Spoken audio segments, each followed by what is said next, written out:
사람을 만나면 MBTI부터 물어봅니다. 알파벳 하나라도 자신과 일치하면 무척 반가워하죠. 세상에 많은 사람을 고작 16가지 유형으로 나누는데 반감을 품었던 저도 어쩔 수 없이 방송 프로그램에서 검사를 해봤습니다. 결과는 ENFJ, 외향적이라네요. 맞습니다. 저는 꼬꼬마 시절부터 사람을 좋아했대요. 집에 놀러온 어른들에게 아장아장 걸어가서 무릎에 앉았대요. 집에 딸린 일터에서 일하느라 바빴던 어머니 대신 동네 어른들 손잡고 마실 다니느라 집에 붙어 있지를 않았다고요. 초등학교 때부터 지금까지 친구를 사귀는데 어려움을 겪어본 적도 없어요. 학년이 바뀌면 자연스럽게 제일 마음에 드는 아이에게 다가가 웃으면서 인사했거든요. 안녕. 저를 부러워하는 분들이 있겠죠. MBTI 맨 앞자리가 E가 아닌 I로 시작하는 내향적인 분들 많습니다.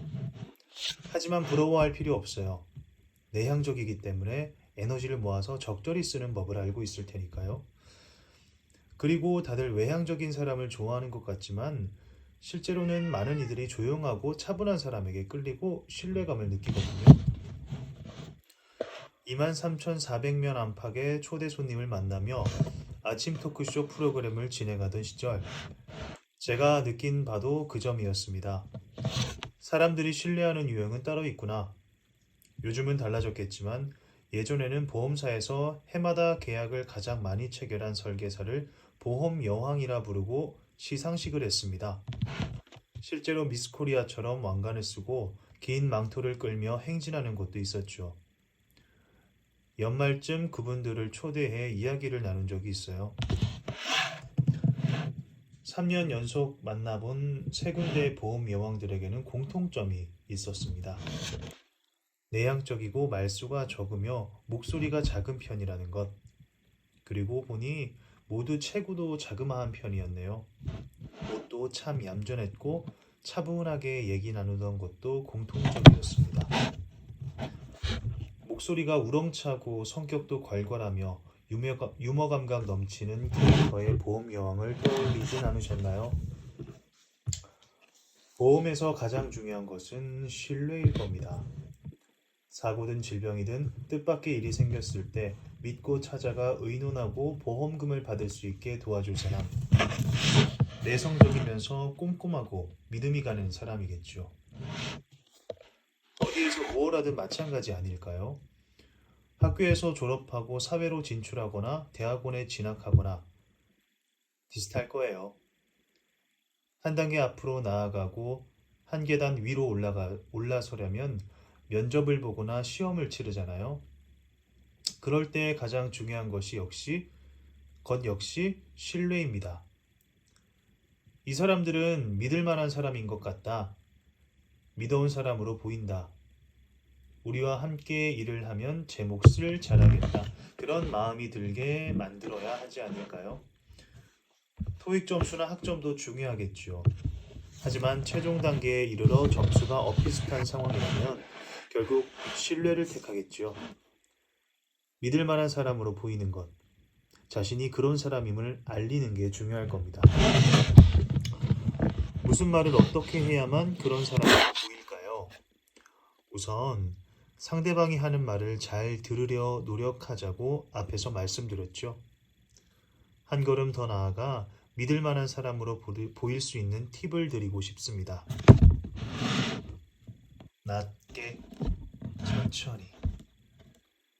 여러분 곁에 있는 아이를 떠올려 보세요. 아이는 누구나 귀엽고 예뻐요. 그 아이가 말을 할 때 가만히 지켜보세요. 아이들은 대부분 이렇게 말합니다. 높게, 빠르게. 20, 30대까지는 대개 그렇게 말을 해요. 저도 20대에 출연했던 방송을 보면 어찌나 톤이 높고 어찌나 빠른 속도로 말을 하는지 부끄러워 차마 보지 못할 정도입니다. 여기저기서 불쑥 옛날 자료 화면이 튀어나오는 유튜브 민망합니다. 높고 빠르게 말을 하면 발랄하거나 귀엽게 보이지만 신뢰가 가지는 않습니다. 뉴스를 볼까요? 신뢰감의 대명사인 앵커는 남녀 구분 없이 낮은 톤으로 힘을 주어 말합니다. 드라마나 영화에 나오는 배우 중에서 어쩐지 믿음 가는 사람을 떠올려 보세요. 열이면 열, 천천히 말할 겁니다. 그러니 믿을 만한 사람으로 보이고 싶다면 지금부터 연습해 보세요. 살짝 낮은 톤으로 조금 천천히 말하기. 이 두 가지 팁은 캐나다 교포 학생에게 배운 거였어요. 꽤 오래전 아나운서실에서 근무하던 시절이었습니다. 사무실로 걸려온 전화를 받았는데 마침 저를 찾더라고요. 아주 세련되고도 예의 바르게 말하던 그 학생은 방학 동안 모국어를 배우러 왔고 귀국을 앞두고 있었는데요. 우리말을 공부하며 제가 진행하는 라디오 프로그램을 교재 삼아 들었는데 떠나기 전에 고맙다는 인사를 하고 싶었다고요. 제가 더욱 고마웠습니다. 그렇게 통화하다가 곧바로 다음 날 만나기로 했죠. 여학생의 말씨에 제 마음이 스르르 열렸나 봅니다. 커피숍에서 만나 얘기를 나누다가 물어봤어요. 캐나다에서 태어났다면서 어떻게 그렇게 우리말을 세련되게 잘하는지를요. 그녀의 대답이 바로 이거였습니다. 낮게, 천천히. 어학원 선생님이 가르쳐 주셨대요. 우리말을 잘하는 것처럼 보이려면 두 가지만 기억하라. 낮게, 천천히. 캐나다에서 태어나 영어부터 배운 교포 학생이 한국 아나운서 귀에도 쏙 들어올 만큼 신뢰감을 준 말하기는 톤과 속도의 비밀이 있습니다. 낮게, 천천히. 그럼 연습해 볼까요? 처음 만났을 때 인사말부터요. 안녕하세요. 반갑습니다.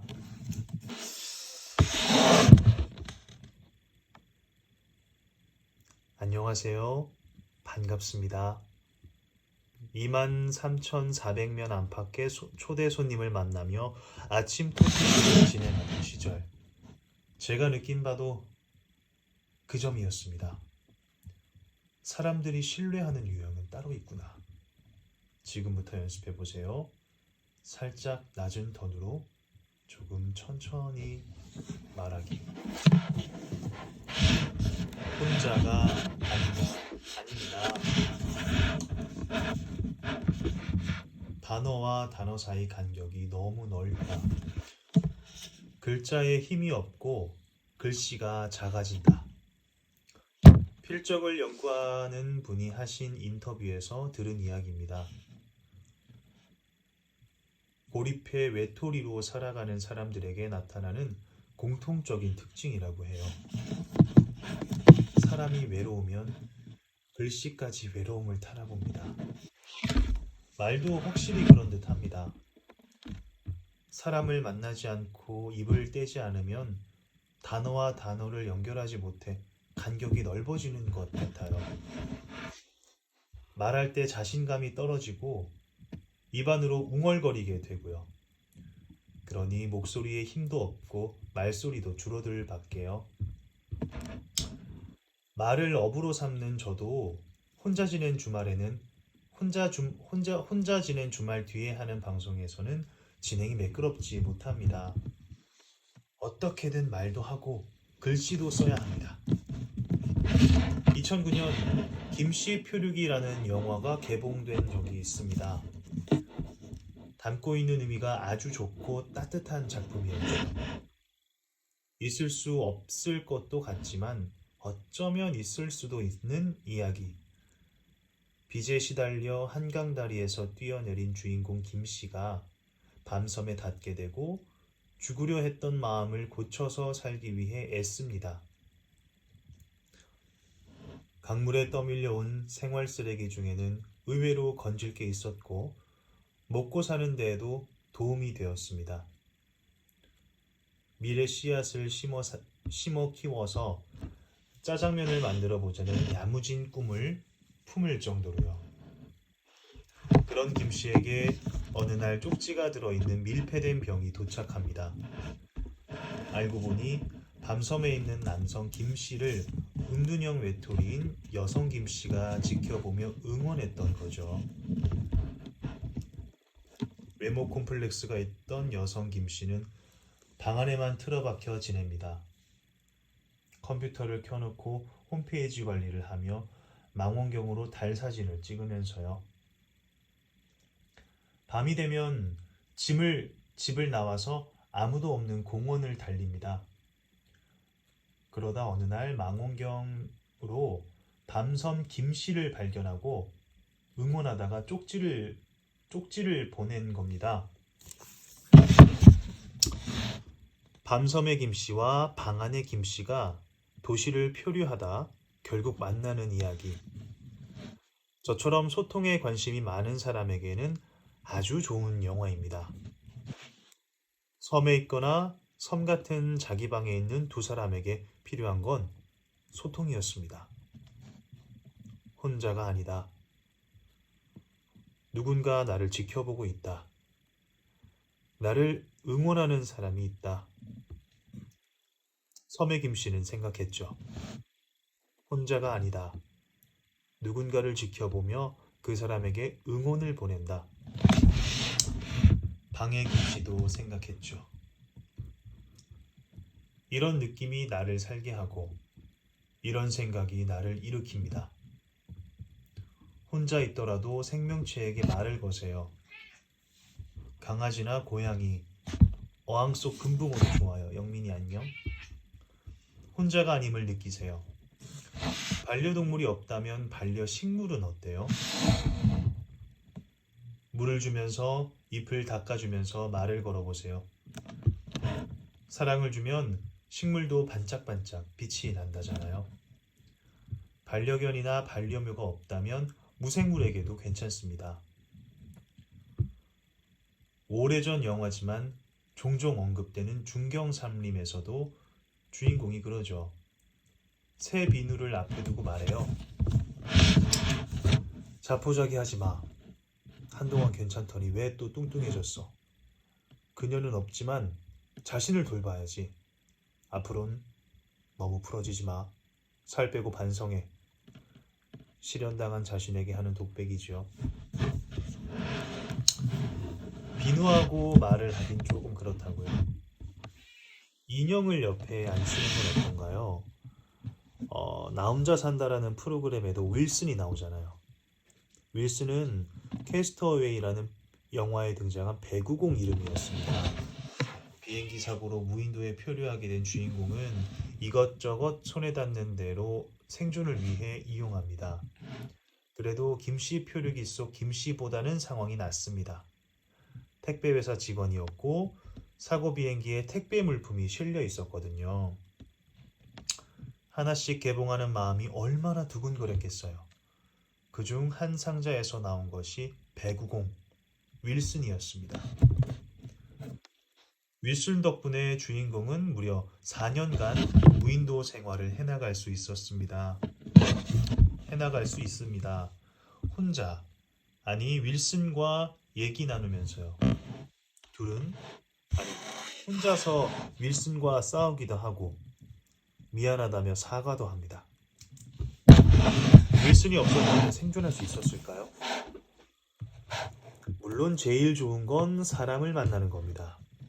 소위 방송고시를 준비하며 전화번호를 바꾸고 친구들도 전혀 만나지 않는다는 젊은이들을 가끔 봤습니다. 독하게 마음먹고 목표를 향해 달려나가는 것이 나쁘지는 않죠. 하지만 고립감 속으로 자신을 몰아넣을 때 스스로 잘 버틸 수 있는 사람인지 생각해 보아야 합니다. 다이어트를 더 잘할 수 있게 해주는 게 치팅데이잖아요. 일주일에 하루쯤 떡볶이도 먹고 치킨도 배달시키듯이 한 달에 한 번쯤은 친구를 만나 맥주잔도 기울이고 코인 노래방에서 노래도 부르는 건 어떨까요? 한 달에 한 번. 아시겠어요? 한 달에 한 번쯤은 친구를 만나 맥주잔도 기울이고 코인 노래방에서 노래도 부르는 건 어떨까요? 사람과 사람 사이 거리가 너무 멀어지지 않게 우리는 혼자가 아니니까요. 한마디도 하지 않는 하루.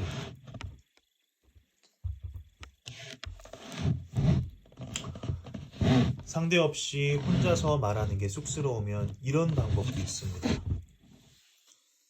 버스 정거장이나 지하철역에서 내려 집까지 걸어오는 동안 말하는 걸 녹음하는 거죠.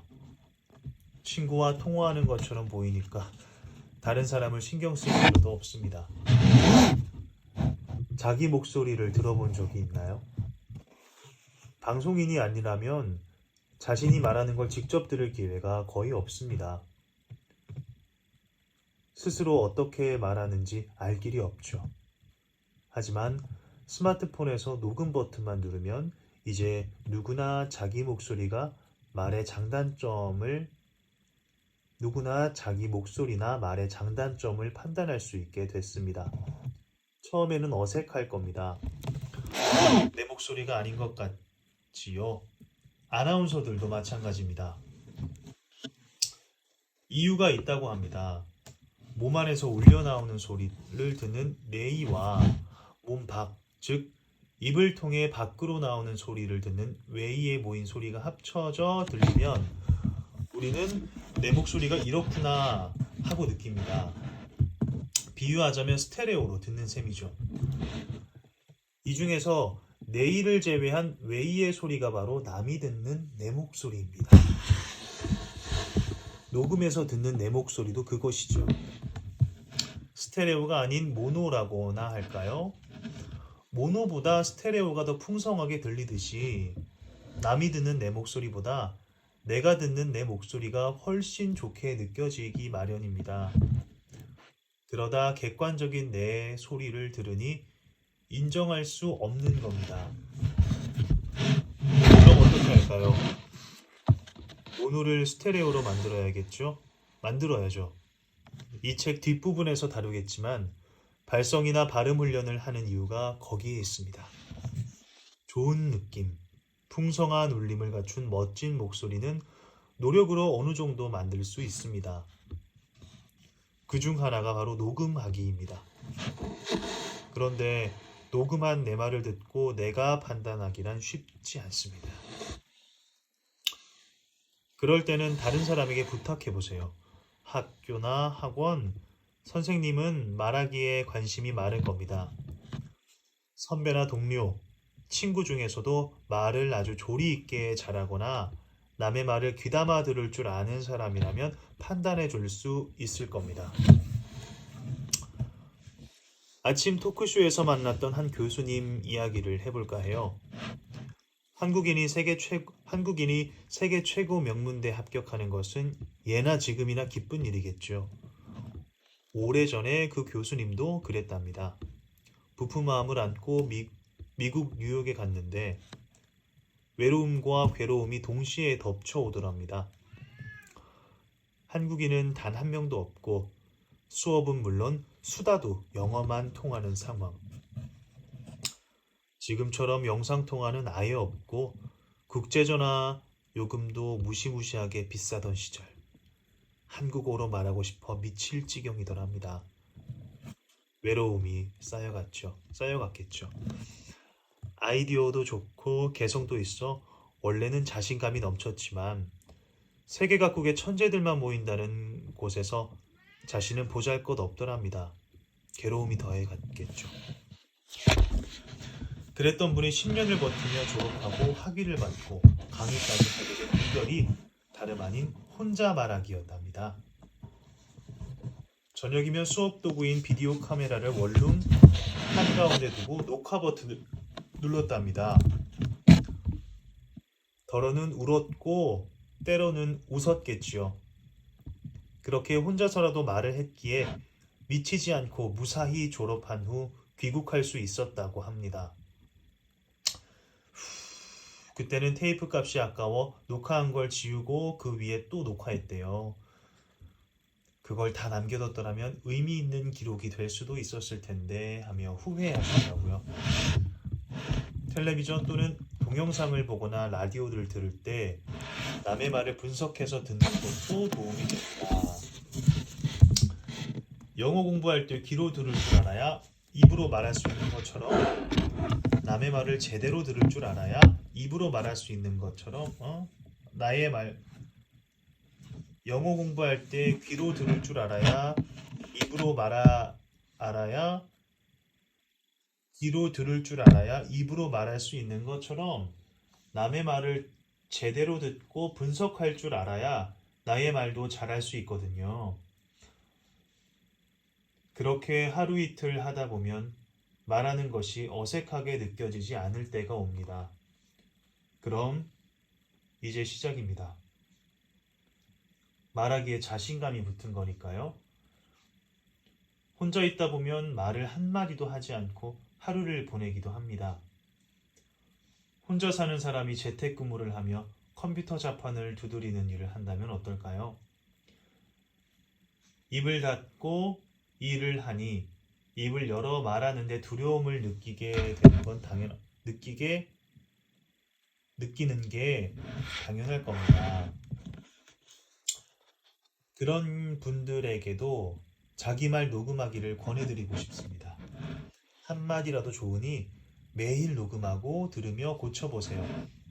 두려움은 슬며시 사라지고 자신감은 살며시 붙을 겁니다.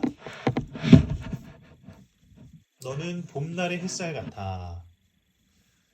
이상한 변호사 우영우 2022년 최고의 작품이라 꼽는 분들이 많죠. 그 드라마 안에는 별칭이 많이 나옵니다. 우당탕탕 우영우, 권모술수 권민우. 둘 다 당사자가 좋아하진 않았지만 특성을 정확히 드러냈어요. 영우의 동료이자 친구인 최수연 변호사가 말합니다. 나도 그런 거 만들어줘. 최강동안 최수연 어때? 아니면 최강 미녀 최수연? 우영우 역할의 배우 박은빈이 말합니다. 아니야, 넌 그런 거 아니야. 너는 봄날의 햇살 같아. 로스쿨 다닐 때부터 그렇게 생각했어. 너는 나한테 강의실의 위치와 휴강 정보와 바뀐 시간표를 알려주고 동기들이 나를 놀리거나 속이거나 따돌리지 못하게 노력해. 지금도 너는 내 물병을 열어주고 다음에 구내식당에 또 김밥이 나오면 나한테 알려주겠다고 해. 너는 밝고 따뜻하고 착하고 다정한 사람이야. 봄날의 햇살, 최수연이야. 이 대사에 최수연 역할을 맡은 배우 하윤경의 눈시울이 붉어지는 것은 당연했습니다. 봄날의 햇살이라는 말을 듣고 어찌 감동하지 않겠어요. 각종 커뮤니티 게시판에도 감격해서 목이 메고 눈물이 났다는 글이 많이 올라왔습니다. 누군가 제대로 알아봐준 한 사람의 장점, 그걸 전달하는 한 사람의 진심 어린 칭찬 앞에 다들 무장해된 것일 테지요. 장점을 찾아보세요. 그리고 말해주세요. 칭찬이 춤추게 하는 것은 고래만이 아닐 테니까요. 누구에게나 장점은 있습니다. 하지만 단점은 늘 남들 앞에서 말하지 말아야 합니다. 가족이라도 엄마 아빠라 하더라도 우리 아이의 외모가 이렇다 저렇다 남들 앞에서 함부로 말하는 건 좋지 않아요. 아이를 위한다면요. 초등학교 1학년 남자아이는 방에서 놀다가 거실에서 손님들과 이야기하는 엄마 목소리를 들었습니다. 어휴, 우리 애가 뭘 잘생겼어요? 못생겼죠. 어른이 된 다음에는 엄마가 왜 그런 말을 했는지 이해했대요. 겸손이 미덕인 시절이었으니까요. 하지만 그때는 8살 비수가 날아와서 가슴에 꽂히는 것만 같았답니다. 그때부터 생각했대요. 나는 못생겼다. 우리 엄마도 그렇게 말했잖아. 나는 못생겼어. 중학교에 올라가고 사춘기가 되고 여드름이 나면서 확신했답니다. 그래, 나는 진짜 못생겼구나. 자신감이 떨어졌겠죠. 주눅이 들었을 겁니다. 친구들과 어울릴 때도, 수업 시간에 발표할 때도, 여자친구를 사귀고 싶을 때도 그 생각이 자신을 지배했다니까요. 나는 못생겼으니까 누가 나같이 못생긴 애를. 대학생이 되어서도 마찬가지였습니다. 졸업하면 취업을 해야 하는데 그때도 이러면 큰일이지 싶어서 콤플렉스를 고백하고 탈출하자는 프로그램에 출연 신청을 했습니다. 그렇게 용기를 냈다는 남성의 얘기에 우리는 모두 깜짝 놀랐습니다. 못생기지 않았거든요. 아니, 못생기기는커녕 요즘 말로 훈남에 가까웠습니다.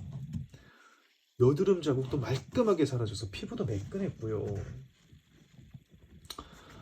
방청객에 앉아 계신 어머니께 마이크를 드렸습니다. 아들의 이런 콤플렉스를 알고 계셨는지요? 어머니는 몰랐다고 했습니다. 8살 아들 귀에 들리도록 그런 말을 했던 것도 8살 아들 귀에 들리도록 그런 말을 했던 것도 기억조차 못했죠. 한 번쯤 어머니에게 진짜 제가 못생겼다고 생각하세요? 물어보지 그랬냐는 질문에 아들은 말했습니다. 그러다 정말로 그렇다는 답을 들으면 마음의 상처가 클까봐 여쭤보지 못했다고요. 에휴, 어머니는 몹시 당황하며 사과했습니다. 정말 미안하다고요. 기억나지는 않지만 친구들의 칭찬에 쑥스러워서 그랬을 것 같다면서요. 이후에 어떻게 됐는지 알지는 못하지만 아들의 마음이 한결 편해졌으리라 짐작해 봅니다.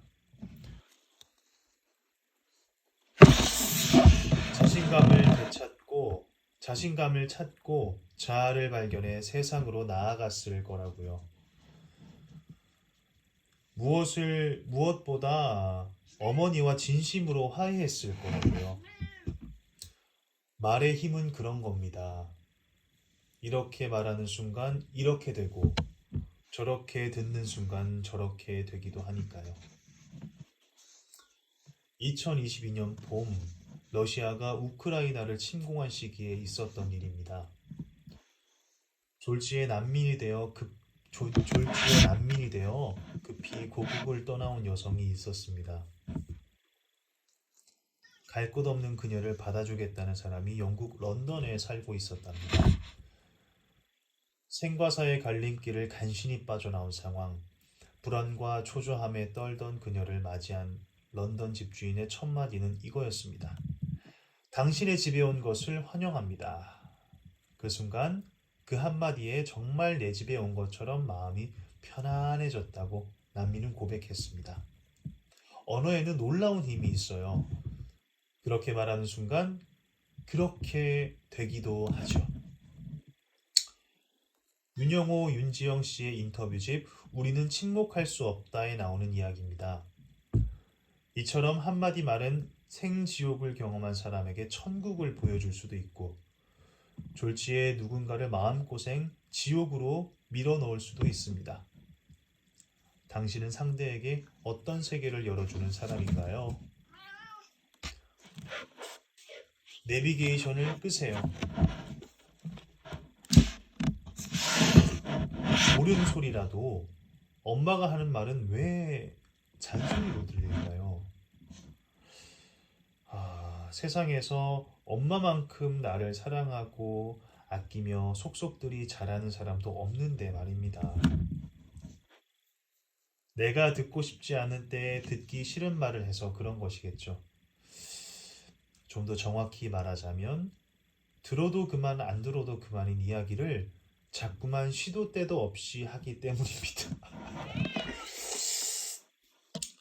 안 그래도 책상 정리를 지금 막 하려고 했는데 꼭 그때 책상 정리 좀 하라고 말을 합니다. 날이 추워서 목도리를 하고 나가려고 찾는데 딱 그 순간에 말하죠. 멋부린다고 얇게 입지 말고 장갑이나 목도리 단단히 하라고요. 나도 알아서 할 거였는데 말입니다. 잔소리는 내비게이션과 같습니다. 잘 아는 길에서 켜놓은 내비게이션이요. 날마다 오가는 길에서는 내비게이션을 켜지 않아도 됩니다. 그럴 때 켜면 말장난의 대상이 될 뿐입니다. 500m 앞 좌회전입니다. 그래, 네가 말 안 해도 좌회전 하려고 했어. 이러면서 운전을 하니까요. 저만 그런 거 아니죠? 하지만 모르는 길을 갈 때 초행길에서 내비게이션의 길 안내는 절대적입니다. 여기서 좌회전을 하지 않으면 1, 2km 직진한 후에 유턴해서 한참 돌아와야 다시 우회전할 수 있으니까요. 우회전해야 하니까요. 연료나 시간을 허비하지 않도록 도와주는 것이 바로 내비게이션입니다. 내비게이션은 상대가 원할 때만 켜야 합니다. 초대받지 않은 조언을 하는 건 적을 만드는 지름길이라는 말도 있거든요. 그런데 선배는, 상사는, 윗사람들은 초대한 적 없는 후배에게, 부하에게, 아랫사람에게 자꾸만 찾아와서 조언합니다. 물론 아껴서 그러는 것입니다. 잘 되기를 바라니까요. 실수하거나 실패하지 않고 좀 더 빠른 길로 안전하게 가기를 바라는 것입니다. 하지만 켜지도 않은 내비게이션이 작동하기 시작하면 그때부터는 라떼 타임이 되는 것입니다. 라떼는 말이야! 어떻게 해야 할까요? 기다려주시면 됩니다. 언제까지? 후배가 먼저 물어볼 때까지. 엄청난 후폭풍을 가져올 만한 실수나 실패가 아니라면 기다려주시기 바랍니다. 더러는 눈물도 흘리고 때로는 한숨도 내쉬고 그러다 스스로 깨닫고 성장할 때까지 말입니다. 가장 좋은 부모는 코치가 아니라 응원단장이죠. 필드에서 뛰는 건 선수 자신이니까요. 부모는 잘하면 잘한다고 환호해주고 못하면 기죽지 말라고 응원의 구호를 외쳐주면 되는 겁니다. 후배도 부하도 아랫사람도 마찬가지가 아니는지요. 자꾸만 내비게이션을 켜고 싶을 때면 한 번쯤 떠올려 보세요. 꼰대력 높았던 선배님의 얼굴, 부장님의 표정을요. 그게 바로 지금 내 얼굴이고 내 표정일 겁니다. 입 닫고 꾹 참고 자주 웃어주고 그러다 보면 어느 날 슬며시 물어올 겁니다. 선배님 시간 있으세요? 그럴 때 나의 한마디는 모르는 길에서 켜놓은 내비게이션이 됩니다. 어떻게 아냐고요? 제 조카가 입사한 지 얼마 안 되어서 회사 생활에 관해 토로하는데 저도 모르게 라떼는을 했던 모양입니다. 한참 듣던 조카가 그러더군요. 그건 이모떼 얘기가 한 방 먹은 것 같았어요. 다 너를 위해서 너 잘 되라고 하는 말이었는데 이 말까지 입 밖으로 꺼내지는 않았어요. 그나마 다행이었죠. 그 후로는 말을 하고 싶어도 꾹 참고 무조건 조카 얘기를 들어주기만 했지요. 제 의견이나 조언을 먼저 전하지 않았습니다. 한참 시간이 흐른 후 어느 날 그러더라고요. 이모 생각은 어때? 드디어 내비게이션을 켤 때가 되었습니다. 어떻게 해야 할까요? 기다려주시면 됩니다. 언제까지? 물어볼 때까지. 더러는 눈물도 흘리고 때로는 한숨도 내쉬고 그러다 스스로 깨닫고 성장할 때까지 말입니다.